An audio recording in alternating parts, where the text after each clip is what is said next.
I know I mentioned to you guys a lot of different reasons why I own the STi, how fun it is, how I got it because of my son as well, that he can go with me wherever I'm going and feel like he's in a, his words, race car. But in all honesty, this is one extremely beneficial perk right here, is being able to attach the roof rack, put my kayak on there, or my mountain bike, or anything else really on top, and just go wherever I want.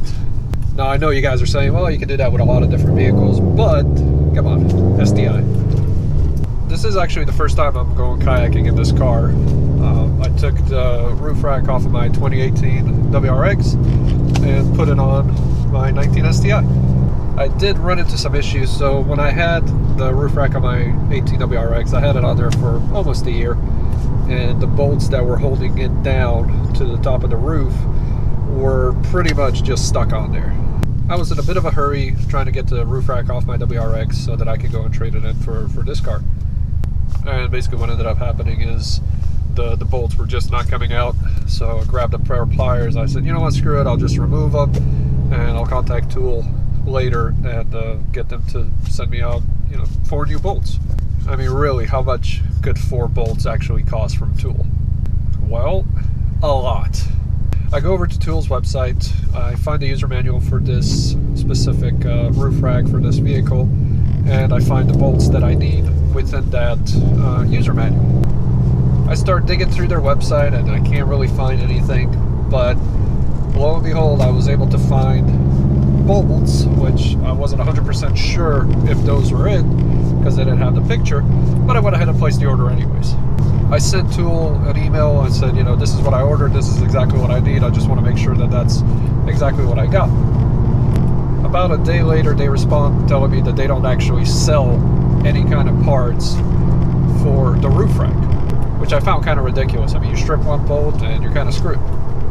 So I emailed them again and I say, like, look, this is where I found it, here's the user manual, this is the bolt that I need, like, what can you guys do? I need those bolts.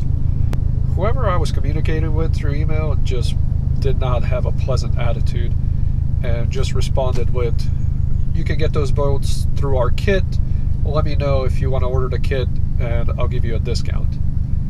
The kit's $130. So I need to pay $130 to get 2 bolts that I stripped. I mean, it's just crazy.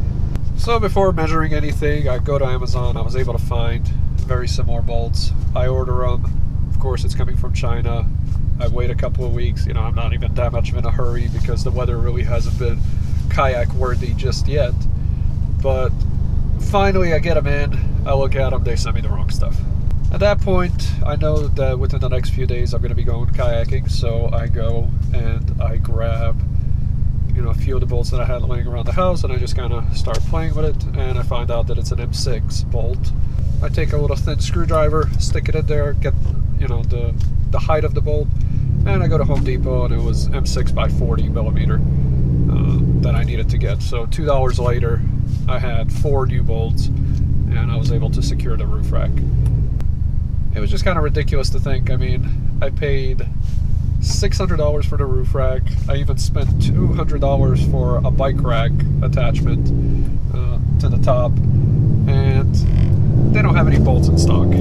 Just to kind of give you an example, when I was working on my Corvette, I ordered this huge kit, came with the cam, came with these valve seals and all kinds of stuff that I needed to get. And, you know, looking up on YouTube how to do this stuff, you know, I've got the bright idea of not buying the kit or the tool to install the valve seals, but instead somebody said, oh, you can just use a socket and, you know, just push it on there and it'll be fine. So I said, all right, that looks simple enough. I tried it, I stripped one of them, and I contact TIC Performance, and instantly the guy just responds saying like, oh, you know, don't worry about it, you don't need to order anything additional, we'll just send you out a couple for free. The guy next day airs the 2 valve seals and they come in. It's great customer service. You know, I'm definitely going to go back to TIC Performance just for something simple like that.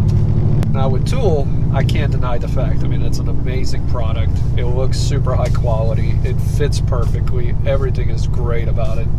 And to tell you the truth, even after this little fiasco, if I needed to get a second roof rack, I'd probably still buy from them just because the quality is so good. if you do decide to get the Thule Roof Rack yourself, just know that it does come completely disassembled. You have to put everything pretty much together. The instructions were okay. I mean, I still had to look up a video on how to do it, and during that time I just created an additional video myself. So if you need to see it, there is a Thule Roof Rack install on my 2018 WRX. I didn't actually walk through it anything. I just kind of let the video record and put some background music to it. But with the instructions of that video, it should be pretty easy to install it. I didn't think a voiceover was really necessary for that one.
This is the life.